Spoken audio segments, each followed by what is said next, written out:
Hello, and welcome to Your Sparkly Brand. We're here to inspire and empower entrepreneurs just like you. This podcast is all about delivering no fluff, high value content that helps you to grow your business. It doesn't matter if you have no budget and you're still DIYing everything on your own. We're giving you the tips, tools, and strategies that you need to build your sparkly empire. I'm Megan Gersh, your resident branding and marketing expert, and I'm here with my co-host, the copywriting queen, Lauren Tassi. Hey, Lauren, how are you? Hi, I'm good. How are you doing? I'm good, good. So, how was your week? What was your sparkly moments? So I know that this was your sparkly moment last week, but it's my sparkly moment this week. And so I have also had the highest grossing month in my business. Wow. And you went to Burning Man and doing everything. I'm just doing everything. How about you? So things have been a little slow the past week or so, but it's actually been really good because Alex had his first chemotherapy appointment this week. He had surgery on Monday, just like an easy surgery. So it's kind of a good thing to have. I'm like, oh, okay. I'm glad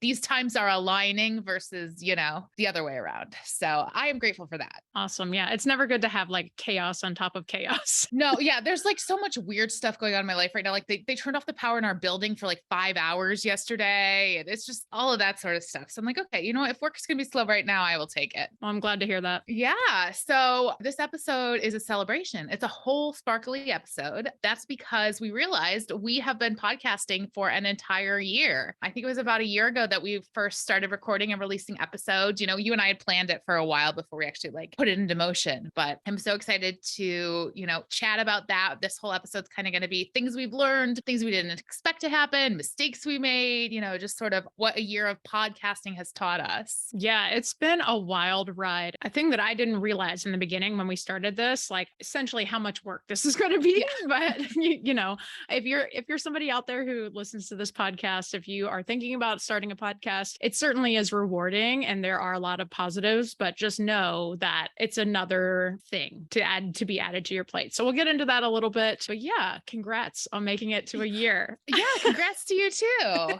All right, so let's get into it a little bit. What lessons have you learned along the way? So let's see. I'm going to just start. We made a list. I'm just going to start with the first one on our list, and that is set your intention. What do you want the podcast for? Who do you want to connect with? And I think you and I were really great about that at the beginning, and just sort of, that was like the first thing we did before we had a name, before we did anything else, is we thought about who we wanted to talk to. And I think that since then too, our idea has expanded a little bit. We're not just exclusively for female entrepreneurs anymore, but it's sort of a feminine energy or a feminine way of marketing. And so I think that's a really interesting thing to have learned in the past year. Yeah. And it's one of those things where your idea will evolve over time. And we definitely got some feedback about that thing in particular, which is interesting to me. But yeah, I mean, we certainly still talk about a lot of very feminine energy type topics, and we kind of cover those things in the episode. So, I mean, to me, at least, a lot of the content is still very woman based. But yeah, I mean, I think the lesson there is just to really be okay with flexibility in your idea and to take feedback from people. And if the feedback aligns with what you want to do, then be okay with that idea kind of morphing and changing into something else. So the other thing I was going to mention too, and I mentioned this just a minute ago, but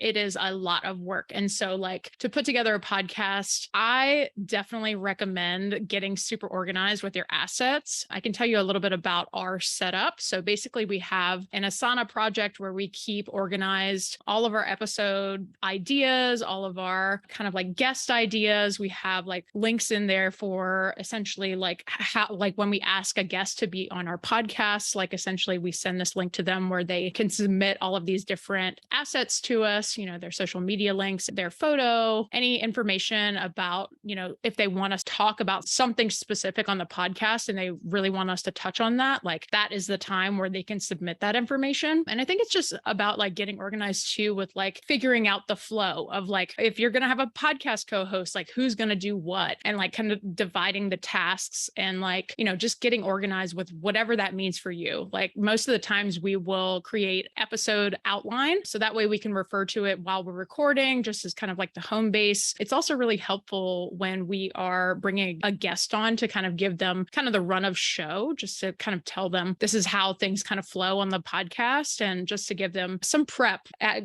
going into the episode, just to know what to expect. Yeah, I think that's really important to know. And the fact that there's two of us doing it is really helpful. I don't know how anybody else who has our type of business and runs their own weekly podcast does it. I have a couple of great assistants who help me too with my side of things. So I just, it's like I'm between us, I know I was spending 2 or 3 hours at least a week on, doing outlines and doing show notes and that kind of thing. So it's a full-time job. Yeah, totally. So another thing I wanted to mention is that I didn't realize what a great like networking opportunity this would be. And like, that was never the point, right? It was never like, oh, we need to meet people or I need to, find people in other, parts of this business to connect with. But by nature, that's what happened. And the other thing it made me realize too is also that I just naturally don't feel alone in what I do. I was at this mastermind event over the summer and I would just start talking to somebody and they'd like start telling me, I just didn't realize everyone else was going through the same problems I'm going through. And I was like, oh, well, I do because I have a podcast where I talk to people about these problems we're going through. So that was never the point, but it's been such a great benefit. Yeah, definitely. It winds up being kind of like this like mini mastermind in a way. And it's really cool because like obviously we're having the conversation with like each other and like also any guests that we happen to bring on the show, but then we also get to share it with so many other people and get feedback that way. And so it's like almost like a public mastermind in a way. It's super cool. The other thing I wanted to mention too is that it has really become this awesome catalog of content that you can refer back to. I mentioned in a few other episodes that I'm in the process of updating one of my freebies. And so I've been like plugging in different podcast episodes into the freebies almost as like supplemental material for if you want to learn more, go check out this podcast episode. I go way more in depth there. I've also had the opportunity to like, if clients come back to me with questions or if they have like, let's say we've finished a project, but they just email me a question, something related to their website or, whatever. There have been several times where I've been able to send them a podcast episode being like, here you go. Like I went over this way in depth already, like, and we go over so many things. So it creates this like awesome content bank where you can use these different assets in your business. And it's not just like a one time and done type thing. Like you can keep using those assets just because they continue to live on. So it's really awesome. Yeah. I think this was my sparkling moment a couple of weeks ago too. It was the same thing where somebody asked a question about SEO or getting testimonials. And I was like, I have a podcast on that. And you kind of I think you have to get comfortable at saying that too. Cause I remember the first time I did that, I was like, oh, I could answer this. So I could just be like, here's a podcast, go listen to it. But I think that's definitely the better thing. I'm going to we go way more in depth. They can not only hear my perspective, they hear your perspective too. Yeah. And there's something about that too, that also like helps to assert you as that expert, right? Like, it's like, not only have you answered the question, but also like, here's an entire episode that I made, like a half an hour piece of content that you can consume. And like, if people get value from that one piece of content, they're more than likely going to be like, maybe I should hit that subscribe button, or maybe I should take a look at their other content. So it has other benefits also. So another thing I know we've both learned, and there's been a couple of times this has come up where we start something and we're like, this is a great idea, let's do it. But then we realize it's a time suck. It's not getting us anywhere.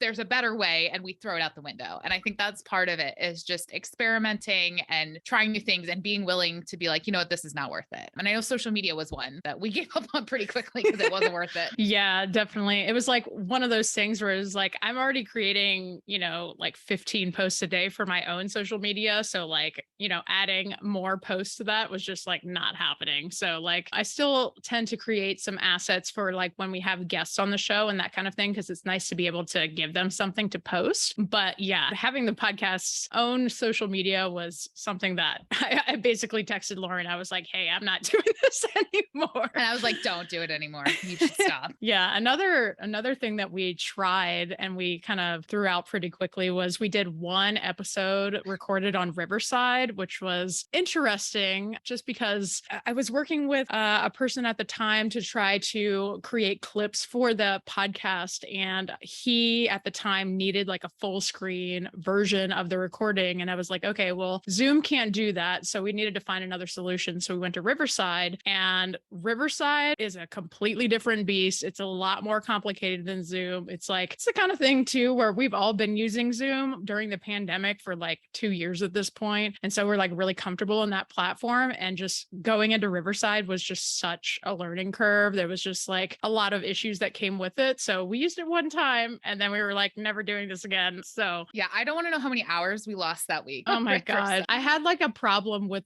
when I downloaded the video from that one podcast that we recorded recorded in there. And for some reason, like the different tracks were not syncing in the recording when I went to go edit it. And so it was like I had to manually align like all of the different like tracks. It was not a fun time. I was very frustrated. Yeah, I think the lesson there is like simple. When simple works, just go with it, because Yeah. that it's not worth it. Like our audience doesn't know the difference, doesn't notice. Or if you do, let us know. If you can pick it out, let us know on our If you socials. know which episode was on Riverside.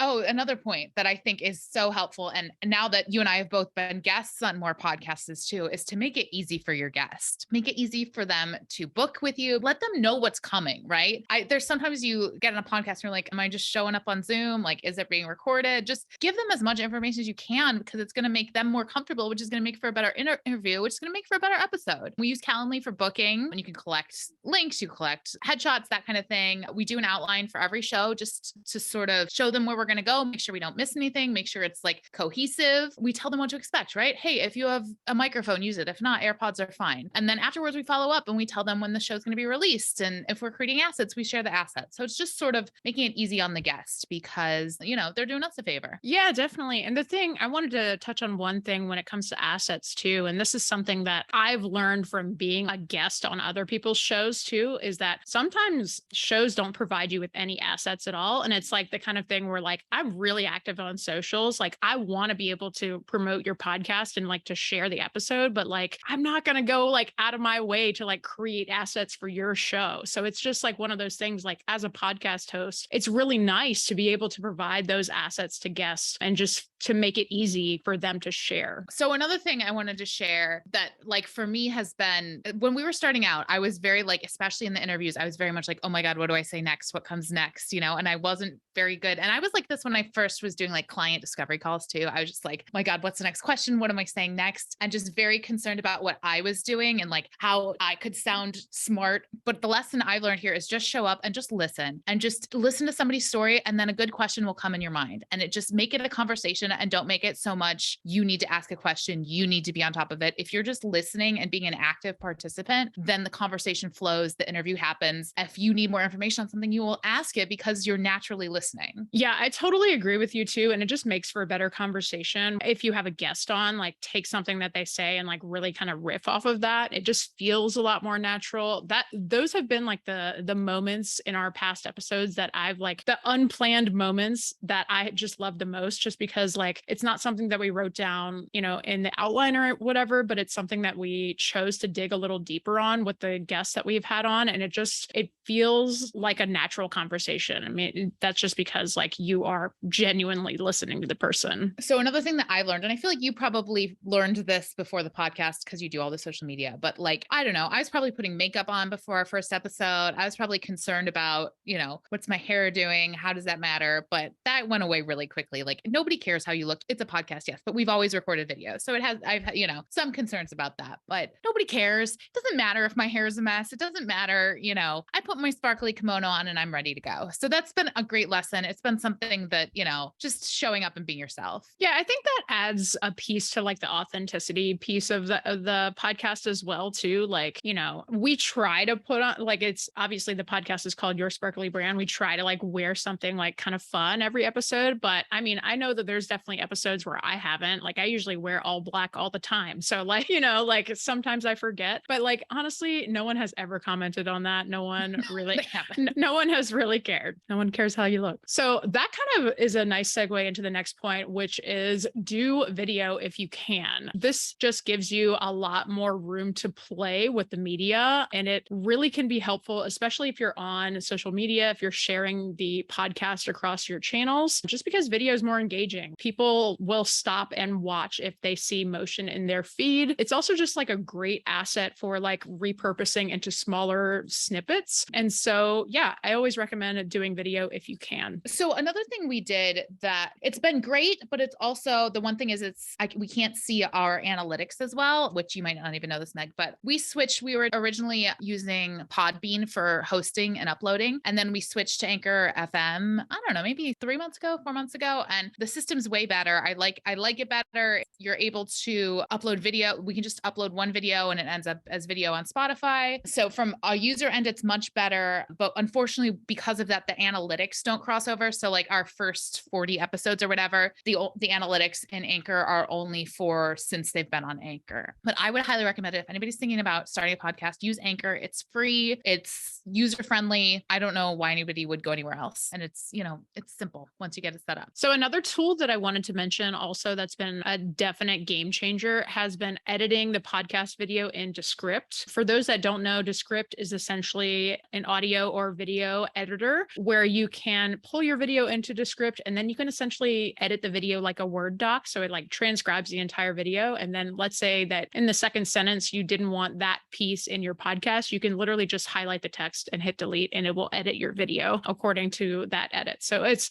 super cool, very, very helpful also for like taking out certain clips of your podcast episode and editing them that way. It's just been a really, really powerful tool. They also have a feature where you can automatically take out all of the pauses, which is like that when I first started podcast editing, I was like, this is taking me like forever. And it also has a feature where it will remove any like filler words like the ums and the ahs and that kind of stuff. So highly recommend. I think it's like $15 a month or something like that, but we can link it in the show notes. I've been on a lot of podcasts where they just don't edit their podcasts, which I've listened to those podcasts afterwards. And it's kind of weird, to be honest, just because like it definitely is like free flowing conversation, but like I think I definitely prefer the edited podcast. I don't know. What do you think? As a listener, like I just give me what I need. I don't want like the tangent that then you decide you don't want isn't relevant to the story or, just your get to know each other chit chat. Like I'm always like, get to the point. Yeah. So, I mean, I guess our consensus here is just to edit your podcast. Yeah. Oh, so another thing, let's talk about some of our episode formats, right? We started doing the Q&A episodes. I don't know when it was, but we've done a handful of them and those are really fun for us. I think because we can just like pick bite-sized pieces of things and chat about it and then move on. It doesn't need to be like a whole episode structure. The other thing that I don't know if you've looked into this at all, but our number one episode is a Q&A episode. Oh, really? Like the most, again, like the analytics are a little off since we switched platforms, but it's whatever our last Q&A episode was is number one. That's so interesting. So the way that we do these Q&A episodes is basically I would put out a post on social media and say like, anybody have any questions about lead generation? Or do you have any questions about scaling your business? And then people would comment what their questions and I would compile all of those questions into our episode. And then we would just do mini rapid fire answers to those questions on the podcast episode. So it's a really, really fun format. It gets in like a lot of different types of questions and content. So yeah, really fun. And I think that our last point too is just to always be experimenting. I mean, we certainly did a bunch of different stuff like in this year of podcasting. We tried out a bunch of different formats, tried different recording platforms. It's important to just keep trying different things. Like we found out that we could start doing video podcast episodes on Spotify. So we started doing that. And like, you learn different things as you keep going along. And so like, it's always good to just experiment with different things when you're trying something new like this. Well, that's our episode on a year of podcasting. I'm curious to know what we're going to have a year from now. If there's, what do you learn in your sophomore year of podcasting? But so we do have a very special thank you for this episode. And that is to you, our listeners. We want to thank you for lending us your ears and your minds. We want to continue creating episodes that add value to your life and your business. So if there's a topic you'd like us to cover, or if you have a question for a Q&A episode, reach out to us on socials, or you can send us an email at yoursparklybrand@gmail.com. We also want to thank everyone who's left us a review over the past year. They seriously brighten our day. We are so grateful for connecting with an audience of like-minded, sparkly entrepreneurs. So thank you, thank you, thank you. And of course, until next time, stay sparkly.